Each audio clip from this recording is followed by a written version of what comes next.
You searched how to buy shares of Telephone and Data Systems, Inc. Telephone and Data Systems is a U.S. telecommunications firm operating wireless and wireline networks, listed on NASDAQ with the ticker TDS.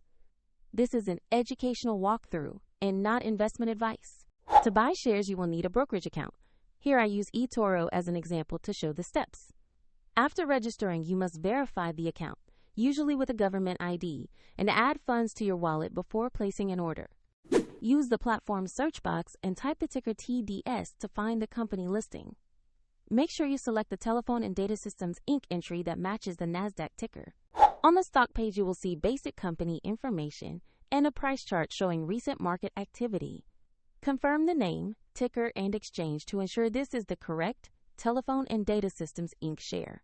To invest, click the Buy or Trade button, enter the amount you want to invest, and review the order details before confirming. If the market is closed, the order may be queued or set as a limit, and if you lack sufficient funds, the platform will prompt you to add money before final confirmation. Once executed, the position will appear in your portfolio, and you can monitor it there.